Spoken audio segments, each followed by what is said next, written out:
ஆன்மீக சொந்தங்கள் அனைவருக்கும் அன்பான மாலை வணக்கம். நாம் நம்மளுடைய சேனலில் தொடர்ந்து நிறைய சுவாரஸ்யமான ஆன்மீகம் சார்ந்த தகவல்களை தான் பார்த்துட்டு வந்துட்டு இருக்கோம்.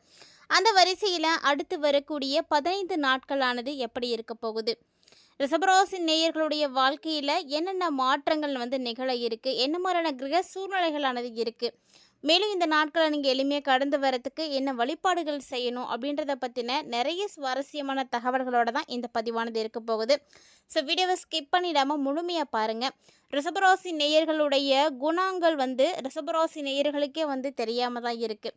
ஆனால் இந்த பதிவில் ரிஷபராசி நேயர்கள் எப்படிப்பட்டவர்கள் அப்படின்றத பற்றியும் முழுமையாக நீங்கள் தெரிஞ்சுக்க போகிறீங்க. ஸோ ரிஷபராசி நேயர்களை பற்றி தெரிஞ்சுக்கணும் அப்படின்னு நினைக்கக்கூடியவங்களாம் வீடியோவை முழுமையாக பாருங்கள். பொதுவாக ஒரு ராசியிலிருந்து இன்னொரு ராசிக்கு ஒரு கிரகம் பயிற்சி ஆகும் பொழுது அதனுடைய தாக்கத்தை 12 ராசிகளுக்குமே கொடுக்கும். இதில் ஒரு சில ராசிக்கு நல்ல பலன்களையும் ஒரு சில ராசிக்கு தீய பலன்களையும் கொடுக்கறது உண்டு. இதுதான் ஒவ்வொரு கிரகத்துக்குமே இருக்கக்கூடிய தன்மைகள். அதனால் இந்த கிரகங்களுடைய பயிற்சிகள் எப்படி இருக்கோ அதுக்கு ஏற்ற மாதிரி வாழ்க்கையில் மாற்றங்கள் அப்படின்றது ஏற்பட ஆரம்பிச்சிடுது. ஸோ ரிஷபராசிக்காரங்க பார்த்தீங்கன்னா எல்லாரையுமே வசீகரிக்கக்கூடிய அளவுக்கு அழகான ஒரு தோற்றத்தை கொண்டவங்களாக இருப்பாங்க. இவங்களுடைய கண்களுக்குன்னே தனியான ஒரு அழகு இருக்கும். மற்றவங்களுக்கு சிறந்த உதாரணமாக இருக்கணும் அப்படின்னு நினைக்கக்கூடியவங்க. சாமர்த்தியக்காரங்களாக இருப்பாங்க. சாதுரியமாக பேசியே எல்லாத்தையும் செய்துடுவாங்க. அது மட்டும் இல்லாமல் இவங்க பார்த்திங்கன்னா என்ன விஷயம், அதாவது பேசினாலுமே குறையாக பேசினாலுமே கூட அது மற்றவங்க கண்டுபிடிக்காத மாதிரி சுற்றி வளைச்சி பேசக்கூடியவங்க இவங்க தான். அந்த வகையில் இவங்களை வெல்றதுக்கு ஆட்களே கிடையவே கிடையாது. இவங்கள மாதிரி பேசவும் முடியவும் முடியாது.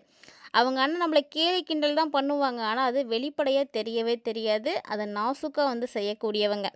ஸோ இதுக்கெல்லாம் ஒரு தனி குணம் இருந்தாலுமே கூட ரிஷபராசிக்காரங்கள் பெண்கள் அப்படின்னு எடுத்துக்கிட்டிங்கன்னா கொஞ்சம் வித்தியாசமாக தான் இருப்பாங்க. ஆண்களை விட பெண்கள் நிறைய விஷயங்கள் வித்தியாசமாக இருப்பாங்க. பெண்களுடைய குணம் அப்படின்னு பார்த்திங்கன்னா காதல், திருமண பொருத்தம், வேலை, இது எல்லாமே பார்த்திங்கன்னா அப்படியே டோட்டலாக டிஃப்ரெண்ட்டாக இருக்கும். ஏன்னா ரிஷபராசியில் பிறந்திருக்கக்கூடிய பெண்கள் பார்த்திங்கன்னா இரக்க குணம் கொண்டவங்களாக இருப்பாங்க. ஸோ மற்றவங்க எப்போதும் மகிழ்ச்சியாக இருக்கணும் அப்படின்னு நினைப்பாங்க. ஆனால் பெரும்பான்மையானவர்கள் பார்த்திங்கன்னா இவங்களை ஒரு பொருட்டாகவே மதிக்கவே மாட்டாங்க. ஸோ அதை பற்றியெல்லாம் இவங்க எப்போதும் கவலையும் படுறதும் கிடையாது, கண்டுக்கவும் மாட்டாங்க. தொடர்ந்து அன்பு செலுத்தக்கூடியவங்களாக தான் இருப்பாங்க. ரிஷபராசியுடைய பெண்களை பொறுத்த வரைக்கும் இது ரொம்ப ரொம்ப முக்கியமான ஒரு விஷயம். ஸோ இந்த அன்பை யார்கிட்ட அதிகமாக எதிர்பார்ப்பாங்க அப்படின்னா அவங்களுடைய வாழ்க்கை துணைக்கிட்ட அதிகமாக எதிர்பார்ப்பாங்க. துணை பார்த்திங்கன்னா தன் மீது அதிகமாக அன்பு செலுத்தணும் அப்படின்றதில் இவங்க ரொம்ப ரொம்ப குறிக்கோளாக இருப்பாங்க. ரொம்பவே வலிமையானவர்களாகவும் நம்பிக்கைக்குரியவர்களாகவும் இருப்பாங்க. இவங்க பார்த்திங்கன்னா தன்னை சுற்றி இருக்கக்கூடியவங்கள்ட்டெல்லாம் அதிகமாக அன்பு செலுத்தக்கூடியவங்க தான். ஸோ இப்படி அன்புக்கு அடிமையானவர்கள் அப்படின்னு ரிஷபராசினிகளை நம்ம தாராளமாக சொல்லலாம். ஸோ அன்பை மட்டும் கொடுத்தீங்கன்னாவே போதும், அவங்க உங்களுக்கு வேண்டியதையெல்லாம் செய்வாங்க. ரிஷபராசிக்காரங்க உங்கள் வீட்டில் யாரும் இருக்காங்க அப்படின்னா கண்டிப்பாக இந்த குணாதிசயங்களோட இருக்காங்க அப்படின்னு மறக்காமல் கமெண்ட் பண்ணுங்கள். அடுத்து வரக்கூடிய 15 நாட்களில் ரிஷபராசினிகளுடைய வாழ்க்கையிலையும் நிறைய மாற்றங்கள் இருக்க போகுது. பொதுவாக பார்த்திங்கன்னா ரிஷபராசிக்காரங்களுக்கு ஒவ்வொரு விஷயமுமே ரொம்ப ரொம்ப உன்னிப்பாக பார்த்து செய்யணும். சொல்லப்போனால் பொறுமையாக இருக்க வேண்டிய ஒரு டைமிங் தான். அடுத்த 15 நாட்கள் உங்களுக்கு ரொம்ப முக்கியமான ஒரு நாட்கள் தான். தந்தையோட கருத்து வேறுபாடுகள் ஏற்படும். நிச்சயமாக அது ஏதாவது ஒரு வகையில் நீங்கள் ஒரு வேளை வெளியில் இருக்கலாம், நீங்கள் சொல்லிட்டு போகிற விஷயங்களை அவங்க செய்யாமல் இருக்கலாம், தேவையில்லாமல் ஏதாவது பிரச்சனைகள் அவங்க ஏற்படுத்திகிட்டு இருக்கலாம். இதெல்லாம் உங்களுக்கு பார்க்கும் பொழுதும் கேட்கும் பொழுதும் அதிகமாக கோபத்தை தான் ஏற்படுத்தி கொடுக்கும். ஸோ அந்த மாதிரி உங்களுடைய தந்தையோடு தான் நிறைய பிரச்சனைகள் ஏற்பட இருக்குது. அதுவும் பூர்வீக சொத்து தொடர்பான பிரச்சனைகள்லாம் இருக்குது.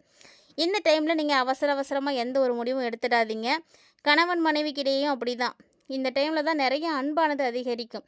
ஸோ நிறைய விஷயங்களை செய்யணும் அப்படின்னு நினைப்பாங்க. சகோதர வகையிலையும் ஒரு சில பிரச்சனைகள் அப்படின்றது இருக்கத்தான் செய்யும். என்னதான் சகோதர வகையில் உங்களுக்கு பிரச்சனை ஏற்பட்டாலுமே கூட அவங்களால பெருசாக உங்களுக்கு பாதிப்பு அப்படின்றது எதுவும் இருக்காது. சின்ன சின்ன பிரச்சனைகள், சண்டைகள் அப்படின்றது அது வரும் போகும். அது நம்ம ஒரு பொருட்டாகவே எடுத்துக்கக்கூடாது. அந்த மாதிரி தான் ரிஷபராசிக்காரங்க இந்த டைமில் உங்களுடைய காலங்களை நீங்கள் நகர்த்தணும். பெரும்பாலும் பார்த்தீங்கன்னா அடுத்து வரக்கூடிய 15 நாட்களில் குடும்பத்தில் ஏதாவது ஒரு சுப நிகழ்ச்சி நடக்கிறதுக்கான வாய்ப்புகள் இருக்குது. பெரும்பாலும் பார்த்திங்கன்னா இந்த காலகட்டங்களில் வாகன வகையில் உங்களுக்கு செலவுகள் அதிகரிக்கலாம். ஸோ வண்டி வாகனம் வச்சுருக்கக்கூடியவங்க, ட்ராவல்ஸ் வச்சுருக்கிறவங்க, இல்லை வாடகைக்கு வண்டி ஓட்டக்கூடியவங்க, நீங்களாம் பார்த்திங்கன்னா உங்களுடைய வண்டி அடிக்கடி செலவு வைக்கிற மாதிரி இருக்கும். அதுக்காக நீங்கள் செலவு பண்ணி தான் ஆகணும். இல்லை புதுசாக நீங்கள் வேறு எங்கேயும் போகணும் தொலைதூரமாக அப்படின்னா முன்னாடியே வந்து உங்களுடைய வெஹிக்கிளை நீங்கள் செக் பண்ணிவிட்டு போகிறது நல்லது. அதுக்காக ஒரு செலவு அப்படின்றது இருக்க போகுது. அந்த செலவு பார்த்தீங்கன்னா உங்களுக்கு கொஞ்சம் அதிகமாகவே இருக்கும். இதெல்லாம் சரி பண்ணிக்கிறதுக்கு கொஞ்சம் பணம் தேவை இருக்கிற மாதிரி இருக்கும். அதெல்லாம் பார்த்து ரெடி பண்ணிக்கோங்க. உறவினர்களோட மட்டும் கொஞ்சம் அனுசரித்து போங்க. ஏட்டிக்கு போட்டியாக பேசுறது, சண்டை போடுறது இதெல்லாம் தேவையில்லாதது. அதெல்லாம் வச்சு ஒதுக்கி வச்சுட்டு உங்கள் வேலையை மட்டும் பாருங்கள். ஒரு சிலருக்கு பார்த்தீங்கன்னா எதிர்பார்க்காத பண வரவுக்கெலாம் வாய்ப்பு இருக்குது.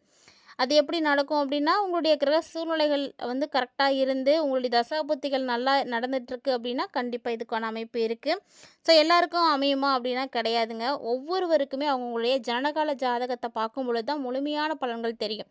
ஏன்னா அவங்க பிறந்திருக்கக்கூடிய நேரம், காலம், இடம் இப்படி பார்த்து நிறைய விஷயங்களில் வந்து மாற்றங்கள் இருக்கும். ஸோ ராசி ஒன்றா இருக்கலாம், ஆனால் நட்சத்திரங்கள் வேறையாக இருக்கும். ஒவ்வொரு விஷயங்களுமே வந்து மாறுபடும் பொழுது அதற்கேற்ப பலன்களும் மாறுபட அடையும். அதனால் ஒரு பொதுவான பலன்களை மட்டும்தான் நம்ம வந்து பார்ப்போம். நீங்கள் உங்களுடைய சுய ஜாதகத்தை பார்க்கும் பொழுது தான் முழுமையான விஷயங்களை தெரிஞ்சுக்க முடியும். ஒருவேளை அப்படி நீங்கள் எதுவும் பார்த்து தெரிஞ்சுக்கணும் விருப்பப்பட்டீங்கன்னா நம்முடைய வீடியோவில் ஸ்க்ரீனில் பார்த்துருப்பீங்க. அந்த நம்பரை மறக்காமல் வந்து காண்டாக்ட் பண்ணிக்கோங்க. உங்களுக்கான பலன்களை முழுமையாக பார்த்து தெரிஞ்சுக்கோங்க. இந்த காலகட்டங்களில் ரிஷபராசி நேயர்கள் பார்த்தீங்கன்னா அடிக்கடி எங்கேயாவது வெளியூர் பயணங்கள் போகிறதுக்கான வாய்ப்புகள் இருக்குது. ஸோ வேலை விஷயமா இருக்கலாம், ஆரோக்கிய விஷயமா இருக்கலாம், பிஸ்னஸ் ரீதியாக நீங்கள் மீட்டிங் போகிறதுக்கு அது மாதிரிலாம் கூட இருக்கலாம். ஸோ ஏதாவது ஒரு வகையில் நீங்கள் இந்த ஒரு இடத்துல இருந்து இன்னொரு இடத்துக்கு வந்து பயணிப்பீங்க. அப்படி ஒரு வேளை பயணித்து போகிறீங்க அப்படின்னா உங்களுடைய கைப்பொருட்களை வந்து பாதுகாப்பாக வச்சுக்கோங்க. ஏதாவது மிஸ் ஆகிறதுக்கு வாய்ப்பு நிறைய இருக்குது. ஒரு வேளை களவு போகலாம், திருடர்கள் மத்தியில் கூட நீங்கள் கவனமாக இருக்கணும். நண்பர்கள்ட்ட இந்த டைமில் நீங்கள் எதிர்பார்த்த நல்ல செய்திகள் வந்து கிடைக்கிறதுக்கு கொஞ்சம் நேரம் ஆகும். ஸோ ஒரு வேளை நீங்கள் கடன் கேட்டிருக்கலாம், இல்லைன்னா அவங்க மூலிமா ஏதாவது ஒரு காரியம் உங்களுக்கு நடக்கிற மாதிரி இருக்கும். ஸோ இப்படி ஏதாவது ஒரு விஷயத்தை நீங்கள் அவங்கள்ட்ட எதிர்பார்த்துட்ருக்கீங்க அப்படின்னா அது கண்டிப்பாக டிலே ஆகத்தான் செய்யும். அதுக்காக நீங்கள் அவங்களோட கோவப்படுறதுனாலையோ சண்டை போடுறதுனாலையோ எந்த பிரயோஜனமும் கிடையாது. எது எப்போ நடக்கணும்னு இருக்கோ அது கண்டிப்பாக நடக்கும் அப்படின்ற நம்பிக்கையோடு வந்து உங்களுடைய நாட்களை வந்து நீங்கள் கடந்து வாங்க. இல்லை ஒரு சிலர் பார்த்தீங்கன்னா ரொம்ப நாளாக நீங்கள் ஏதாவது ஒரு கோவிலில் வேண்டுதல் வச்சுருப்பீங்க. அந்த பிரார்த்தனையை வந்து நிறைவேற்ற முடியாமல் தவிச்சிட்ருப்பீங்க. கண்டிப்பாக இது இப்போ வந்து அதற்கான அமைப்பெல்லாம் இருக்கும். அதனால் நீங்கள் என்ன வேண்டுதல் வச்சுருக்கீங்களோ, எந்த ஆலயத்தில் வச்சுருக்கீங்களோ அதை போய் முதல்ல நீங்கள் நிறைவேற்றிட்டு வந்துடுங்க.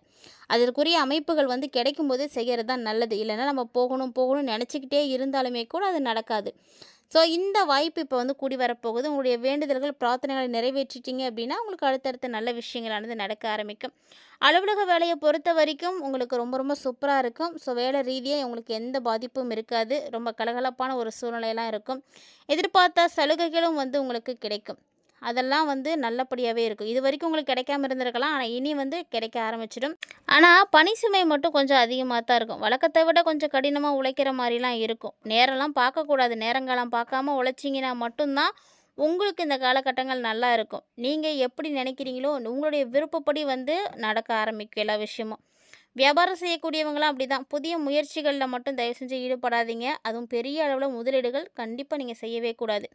எப்போதும் போல் என்ன செய்துட்ருக்கீங்களோ அதையே செய்துக்கோங்க. இந்த 15 நாட்கள் 15 நாட்களுக்கு அப்புறமா ஏதாவது ஒரு கிரகம் மாறும் பொழுது உங்களுடைய வாழ்க்கையில் இன்னொரு மாற்றம் கண்டிப்பாக உருவாகும். இந்த டைமில் மறைமுக தொல்லைகளும் கூட ஏற்படும். ஸோ எதிரிகளால் உங்களுக்கு விரோதிகள் யார் இருக்காங்களோ அவங்க மூலிமா மறைமுகமாக நீங்கள் பிரச்சனைகளை பார்ப்பீங்க. பெண்களை பொறுத்த வரைக்கும் ரொம்ப ரொம்ப நல்லாவே இருக்குது. ஸோ எல்லா விஷயங்களும் பொறுமையாக மட்டும் இருந்துக்கோங்க. மற்றபடி உங்களுக்கு எந்த பிரச்சனையும் கிடையாது. அதுலேயும் பார்த்தீங்கன்னா அக்கம் பக்கத்தில் இருக்கக்கூடியவங்கள்ட்ட கொஞ்சம் அனுசரணையாக நடந்துக்கோங்க. தேவையில்லாமல் அவங்கள்ட்டலாம் சண்டை போடாதீங்க. அடுத்து வரக்கூடிய 15 நாட்களில் இந்த மாதிரியான மாற்றங்கள்லாம் உங்களுக்கு இருக்குது. வேலைக்கு போகக்கூடிய பெண்களுக்கு அப்படி தான். வேறெல்லாம் பெருசாலாம் பிரச்சனை இருக்காது. ஆனால் கொஞ்சம் வேலை மட்டும் கடினமாக இருக்கும்.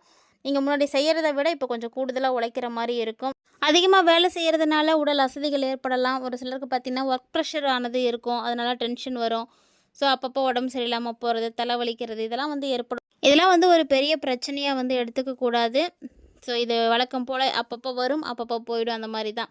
ஆனால் பெருசாக பாதிப்பெல்லாம் ஒன்றும் கிடையவே கிடையாது. ரிஷபராசினியங்களுக்கு பார்த்தீங்கன்னா பணப்பிரச்சனைகளும் ஒன்றும் கிடையாது. எல்லா விஷயங்களும் நீங்கள் நினச்ச மாதிரியே நடக்கிறதுக்குரிய நாட்களானது நடந்துகிட்டு இருக்குது. அடுத்து வரக்கூடிய 15 நாட்களும் இன்னும் சிறப்பாகவே இருக்கும். தொடர்ந்து நீங்கள் முருகனை வழிபாடு செய்யுங்க. முருகப்பெருமான வழிபாடு செய்ய செய்ய உங்களுடைய வாழ்க்கையில் நீங்கள் நிறைய மாற்றங்களை வந்து பார்க்க முடியும். முருகன் மீது நம்பிக்கை இருக்குது அப்படின்னா ஓம் முருகா போற்றி போற்றி அப்படின்னு மறக்காமல் கமெண்ட் பாக்ஸில் கமெண்ட் பண்ணுங்கள். மேலும் நேரம் கிடைக்கும் போதெல்லாம் கந்த சஷ்டி கவசம் கேளுங்க, பாடுங்க, படிங்க. இதெல்லாம் வந்து செய்கிறது ரொம்ப நல்லது. ஸோ இதெல்லாம் வந்து ஒரு நாளைக்கு ஒரு முறையாவது செஞ்சீங்க அப்படின்னா நிறைய மாற்றங்கள் வந்து பார்க்கலாம், நல்ல விஷயங்கள் நடக்கும். கண்டிப்பாக அதெல்லாம் தொடர்ந்து செய்து பயன்பெறுங்க. வீடியோ பிடிச்சிருந்தால் லைக் பண்ணுங்கள், ஷேர் பண்ணுங்கள், மறக்காமல் கமெண்ட் பண்ணுங்கள்.